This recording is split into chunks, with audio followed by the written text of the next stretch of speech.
നമുക്ക് ഒന്നിനും കുറവില്ലാത്ത പരിശുദ്ധ കുർബാനയുടെ മുമ്പിൽ കണ്ണുകളടച്ച് അവിടെ എല്ലാ പാപങ്ങളോർത്ത് പശ്ചാത്തപിക്കും. മോനെ മോളെ, ഇന്ന് ഈ ലോകത്ത് തിന്മ പെരുകിക്കൊണ്ടിരിക്കുന്ന കാലഘട്ടമാണ്. എവിടെ നോക്കിയാലും തിന്മ തിന്മ തിന്മ തിന്മ.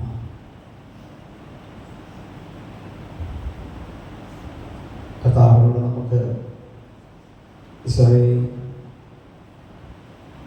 ഒട്ടും വിടുതലില്ലാത്ത എൻ്റെ പാപ സാഹചര്യങ്ങളുണ്ട്, പാപബന്ധനങ്ങളുണ്ട്, ബന്ധിക്കപ്പെട്ട ബന്ധങ്ങൾ, എത്ര പ്രാർത്ഥിച്ചിട്ടും മാറാത്ത പാപത്തിന്റെ ബന്ധനമാണ്. അതാണ് പ്രശ്നം. ആ മേഖലകളിലേക്ക് ഈശോ കടന്നു വരാൻ വേണ്ടി കരം പ്രാർത്ഥിക്കും. ഈശോ നിന്നൊന്ന് തൊടുവാനായിട്ട്, നിന്നൊന്ന് തൊടാനോ നിന്നെ സ്പർശിക്കുവാനായിട്ടോ ഒരൊറ്റ നിമിഷം മതി. കഴിഞ്ഞ ധ്യാനത്തിൽ നിന്ന് താമസമുള്ള ധ്യാനത്തില് ഒരു കൊച്ചു വന്നു. ഒരു പെൺകൊച്ച് സ്ഥിരം വരാറുള്ളതാണ്. മരിയനാടാണ് വന്നത്, തിരുവനന്തപുരം മരിയനാട്. സത്യത്തിൽ അതിലോക്കൊന്നും ആ മകളോടൊന്നും പ്രാർത്ഥിക്കാനൊന്നും സാധിച്ചില്ല. 1-2 പ്രാവശ്യം മാത്രമേ പ്രാർത്ഥിച്ചുള്ളൂ. സ്നേഹമുള്ളവരെ, ആ മകൾ പറയണത് കേൾക്കണം. എത്രമാത്രം അനുഗ്രഹമാണ് കഴിഞ്ഞ താമസമുള്ള ധ്യാനത്തിന് കിട്ടിയത്. അവൾ പോവുകയാണ്. പോളണ്ടിലേക്ക് ഉള്ള വിസയ്ക്ക് വേണ്ടി കാത്തിരിക്കുന്നു. അത് കൊടുത്തു കഴിഞ്ഞു. സ്നേഹമുള്ളവർ, ആ മകള് ദർശനങ്ങളുടെ കൂമ്പാരമായിരുന്നു. ഈശോ വീട്ടിലേക്ക് വരുന്ന ഒരു പ്രാർത്ഥന താമസമുള്ള ധ്യാനത്തിന് ശനിയാഴ്ച രാത്രി നടത്തുമ്പോൾ, ഈശോയെ നീ എൻ്റെ അടുക്ക വരണം, എൻ്റെ ഭവനത്തിൽ വരണമേ എന്ന മകള് പ്രാർത്ഥിക്കുമ്പോൾ ബ്രദർ വിളിച്ചു പറയുന്നു, കടൽക്കരയിലൂടെ കടന്നു വന്നിട്ട് ലെഫ്റ്റില് എത്രാമത്തെ വീടെന്ന് പറഞ്ഞു ഓർമ്മയില്ല, ആ വീടിന് മതിൽക്കെട്ടുള്ള ഭവനത്തിലേക്ക് കടക്കുമെന്ന് പറഞ്ഞപ്പോൾ അവൾ കണ്ടുകൊണ്ടിരിക്കുന്ന സമയത്താണ് ബ്രദർ വിളിച്ചു പറയുന്നതെന്ന്. കണ്ടോ സ്നേഹമുള്ളവരെ, നമ്മളെക്കാൾ വലിയ ആർത്തിയാണ് കർത്താവിന് നമ്മളെ അനുഗ്രഹിക്കാൻ, ആസ്വദിക്കുവാൻ. വീണ്ടും ഔസേപിതാവിനെ കാണണമെന്ന് ആഗ്രഹിച്ചപ്പോൾ ബ്രദർ പ്രാർത്ഥിച്ചുകൊണ്ടിരുന്നപ്പോൾ കിടന്നുറങ്ങുന്ന ഔസേപിതാവിനെ കണ്ടുവെന്നും അതോടൊപ്പം തന്നെ നിരവധി അവള് മാതാവിന്റെ ഗ്രോട്ടോ, ആ മാതാവിന്റെ ഗ്രോട്ടോയില് മുറ്റമടിക്കുകയും ആ ഗ്രോട്ടോക്കടുത്ത് അവിടെയുള്ള ടൈൽസൊക്കെ അടിക്കേണ്ട ആവശ്യമില്ല, അല്ലെങ്കിൽ 4 അടിക്കുകയും അവൾ അവിടെ മുറ്റയിൽ നിന്ന് പ്രാർത്ഥിച്ചപ്പോൾ അവൾക്ക് നടക്കാൻ പോകണമെന്ന് നടന്നതുമായ നിരവധിയായ കാര്യങ്ങൾ കർത്താവ് കാണിച്ചു കൊടുക്കുന്നു. എൻ്റെ പുണ്യമക്കളെ, പറഞ്ഞ തീരാത്ത തരത്തില് ഞാൻ അധികമൊന്നും പറഞ്ഞിട്ടില്ല. അത്രമാത്രം അവൾക്ക് മാത്രമല്ല, അനേക മക്കൾക്ക് അങ്ങനെ കർത്താവ് കൊടുക്കുന്നു. എന്തുകൊണ്ട് നിനക്ക് കിട്ടുന്നില്ല? നമുക്ക് നമ്മുടെ പാപമായിരിക്കാം അത് തടസ്സം. മനസ്സുകൊണ്ട് കണ്ണുകളടച്ച് ഒരു 10 പ്രാവശ്യം സ്വരമുയർത്തി, മനസ്സുകൊണ്ടല്ല സ്വരമുയർത്തി ഒരു 10 പ്രാവശ്യം ഈശോയേ ഈശോയേ ഈശോയേ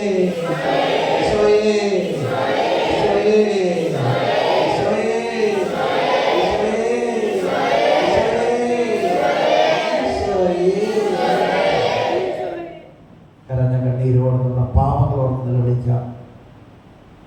തർക്കദോഷമായ പാപങ്ങൾ,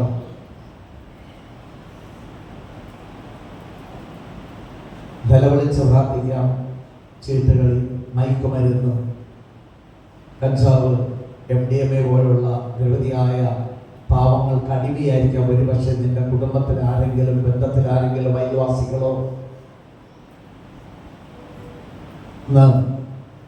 സോഷ്യൽ വർക്കേഴ്സിനും അതിലധികമായിട്ട് പോലീസ് ഉദ്യോഗസ്ഥർക്കൊക്കെ തലവേദനയാണ്.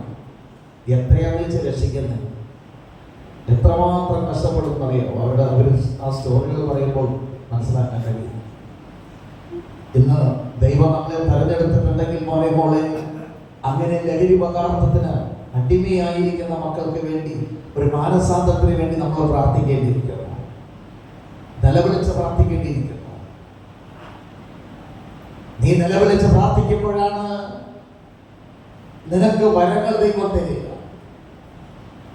നീ ഒരു മധ്യസ്ഥ പ്രാർത്ഥനക്കാരനാണോ? ആരും പറഞ്ഞു കൊണ്ട് വേണ്ട. ദൈവം നിനക്ക് വിളി തന്നാൽ നീ സ്വയം പ്രാർത്ഥിക്കുവോ? അവരുടെ വേദനകൾ അത് നിന്റെ വേദനയായിട്ട് നീ കണ്ട് അവർക്ക് വേണ്ടി പ്രാർത്ഥിക്കുമ്പോൾ ദൈവം ഏറെ സന്തോഷവാനാവും. ഇതൊരുക്കം പറഞ്ഞു തന്നിട്ട് വേണ്ട മക്കളെ. അതിനെയാണ് വിളി വിളി വിളി വിളി. ഇവിടെയുണ്ടൊരു മകള്, കിടപ്പ് രോഗിയായവരാരായിരുന്നാലും ഒരിക്കലും കാണാത്തവരായിരുന്നാലും ചെന്ന് ഒരു ചിരിപ്പിക്കുക. ഇതാരും പറഞ്ഞു കൊടുത്തിട്ടല്ല, ഇത് വരമാണ്, ഇത് തെരഞ്ഞെടുക്കലാണ്. നമുക്കൊന്നും സാധിക്കില്ല. വിളി വേണം. ആ വിളി തരാൻ കഴിവുള്ള കർത്താവ് എപ്പോഴും ഈ വിളി കിട്ടും. അയ്യോ, എനിക്ക് രോഗിനെ നോക്കണം. എത്രയോ നഴ്സുമാരുണ്ട്. ഇന്നൊരു മകൾക്ക് വേണ്ടി പ്രാർത്ഥിച്ചപ്പോൾ മദർ തെരേസ കാണുന്നു. ഉടനെ അവള് പറഞ്ഞു, ബ്രദറെ ഞാൻ നഴ്സ്. എത്രമാത്രം വിളിയാണ്. ഓരോ നഴ്സുമാരും ചെയ്യുന്ന ശുശ്രൂഷകൾ, ഡോക്ടർമാരും ചെയ്യുന്ന ശുശ്രൂഷകൾ ഒരു മടിയില്ല, ലജ്ജയില്ല. എന്തുകൊണ്ട് അവർക്ക് ചെയ്യാൻ സാധിക്കുന്നു? തെരഞ്ഞെടുക്കലാണ്, ഗിഫ്റ്റാണ്. പക്ഷെ അത് രണ്ട് രീതിയിൽ ചെയ്യാം. പൈസയ്ക്ക് വേണ്ടി ചെയ്യാം, സമയം കളയാൻ വേണ്ടി ചെയ്യാം. രണ്ടാമത്തെ കാര്യം ശുശ്രൂഷ, ദൈവത്തിന്റെ ശുശ്രൂഷ. വിശുദ്ധ മദർ തെരേസയെ പോലെ ഞാൻ നിങ്ങൾക്കും ചെയ്യാൻ സാധിക്കുന്നുണ്ട്. ഒരു രോഗിയെ ശുശ്രൂഷിക്കുന്നത് മാത്രമാണ്. ഞാനൊരു ക്രിസ്ത്യാനിയാണെങ്കിൽ, ഞാൻ തെരഞ്ഞെടുക്കപ്പെട്ടവനാണെങ്കിൽ ഞാനത് ചെയ്യേ മതിയാവൂ, ഞാനത് ചെയ്തേ മതിയാവൂ എന്ന് ഞാൻ കണ്ടു. കുറച്ച് ആൾക്കാരെ കൊണ്ടുവന്നിരിക്കുന്നു. ഒറ്റ ധ്യാനം കൂടിയിട്ടുള്ളൂ, ആളുകളെ കൊണ്ടുവന്നിരിക്കുന്നു. കർത്താവേ, അവരെ ഒരാളെങ്കിലും കൊണ്ടുവന്ന മക്കളുണ്ടെങ്കിൽ അവരെല്ലാവരും ആസ്വദിച്ച് അനുഗ്രഹിക്കണമേ. അതാണ് മക്കളെ, അതാണ് ആത്മാക്കളെ നേടാനുള്ള വരം. അങ്ങനെ ഉണ്ടെങ്കിൽ വിളിച്ചാൽ കിട്ടുള്ളൂ. പ്രാർത്ഥിക്കാൻ പറ്റും. പ്രാർത്ഥന വരം വേറെ, ശുശ്രൂഷ വരം വേറെ, രോഗശാന്തി വരം വേറെ, പ്രഘോഷണ വരം വേറെ, അങ്ങനെ വിവിധ ശുശ്രൂഷകളുണ്ട്, വരങ്ങളുണ്ട്. നമ്മളിതിൽ ഏതെങ്കിലും പെട്ടവനാണോ? കർത്താവ് നമ്മളിൽ ശ്രദ്ധാലുവാകണമെങ്കിൽ ഞാൻ ദൈവത്തിന്റെ ദൈവത്തിന്റെ വേല എന്തെങ്കിലും ചെയ്യുന്ന ഒരു മോനാണോ, മോളാണോ? കരഞ്ഞ കണ്ണീരോടെ പ്രാർത്ഥിക്കുക. ഇന്ന് പോലെ ഈ ബഥേലിന് ദൈവത്തിന്റെ ഭവനത്തിൽ നിന്ന് നമ്മൾ കാല് കുത്തിയിട്ടുണ്ടെങ്കിൽ, ഈ പരിശുദ്ധ കുർബാനയുടെ മുമ്പിൽ ഞാൻ ഇരിക്കുന്നുണ്ടെങ്കിൽ, നമ്മളെ സംബന്ധിച്ച ഒരു അനുഗ്രഹത്തിന്റെ ദിനമാണ്.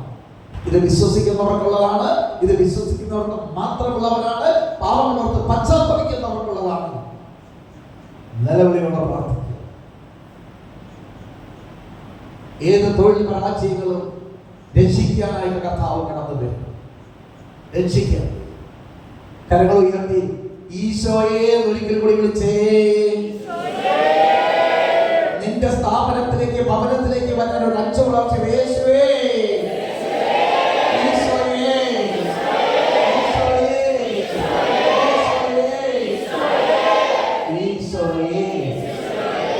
കൈകൾ പരസ്പരം കോർത്ത് ഈശോ നിന്റെ ഭവനത്തിലേക്ക് വരണം, ഈശോ നിന്റെ സ്ഥാപനത്തിലേക്ക് വരണം, ഈശോ നിന്റെ മക്കളിലേക്ക് വരണം. ഈശോ നിങ്ങളെ ശുശ്രൂഷകരായി വിളിക്കണം. Mathew follow me. ഒരു കടൽക്കരയുടെ നടന്നുപോയപ്പോൾ ഈശോ വിളിച്ചതാ. എല്ലാം ഉപയോഗിച്ചിട്ട് അദ്ദേഹം പോയി എന്ന് എനിക്ക് തോന്നുന്നില്ല. നിങ്ങൾ എത്ര പേര് ദൈവത്തിന്റെ മക്കളുണ്ടാകും? കല്ലെടുത്ത് എറിയേണ്ട കേട്ടോ, അതാണ് സത്യം. ചിലപ്പോ സ്വാർത്ഥ താല്പര്യങ്ങൾക്കായിരിക്കാം, പേരിന് വേണ്ടിയിട്ടായിരിക്കാം, ഈ ലോകത്ത് കാണുന്ന വേറെന്തെങ്കിലും കാര്യങ്ങൾക്കായിരിക്കാം, പൊസിഷന് വേണ്ടിയിട്ടായിരിക്കാം. ചില പലതരത്തിലുള്ള മക്കളെ എനിക്ക് കേൾക്കാൻ പോലും ഇഷ്ടമല്ല, ചിന്തിക്കാൻ പോലും ഇഷ്ടമല്ല. അങ്ങനെയുണ്ട്. എന്റെ ഈശോയെ, നീ എനിക്ക് മക്കളെ തന്നു, ഭാര്യയെ തന്നു, എന്റെ കുടുംബം തന്നു. എന്നാൽ എന്റെ കർത്താവേ, ആയിരിക്കുന്ന അവസ്ഥയിൽ എന്റെ കുടുംബം നോക്കേണ്ടിയിരിക്കുന്നു. ഒപ്പം ദൈവവേല ചെയ്യുവാൻ ഈശോയെ എന്നെ അനുഗ്രഹിക്കണം. ഞാൻ കണ്ണീരോടെ പ്രാർത്ഥിക്കുക. ചെയ്തു പോയ എല്ലാ പാപങ്ങളുണ്ട്. ഞാൻ ചെയ്യേണ്ടതായ എത്രയോ ദൗത്യങ്ങളുണ്ട്, റെസ്പോൺസിബിലിറ്റി ഉണ്ട്. പക്ഷെ അതെല്ലാം ഞാൻ ക്യാൻസലാക്കിയിരിക്കുന്നു. നീ ഇന്ന് പ്രാർത്ഥിക്കണം. ഇന്ന് ഞാൻ പ്രാർത്ഥിക്കണം. ഇന്ന് എന്നെ കേൾക്കുന്ന മോളെ, ഇതിലിരിക്കുന്നവർ 71% മക്കളെന്ന് എഴുതി കാണിക്കുന്നു. നിങ്ങളുടെ പ്രാർത്ഥന 71% മക്കളുടെ പ്രാർത്ഥന ദൈവം കേൾക്കുന്നില്ല. അതെന്തുകൂടെ കേൾക്കാത്ത 71 എഴുതി കളിച്ചേരിയാണ്. എന്റെ ഈശോയെ, എല്ലാവരെയും പ്രാർത്ഥന കേൾക്കണമേ. എന്തുകൊണ്ട് 71% മക്കളുടെ പ്രാർത്ഥന കേൾക്കുന്നില്ല?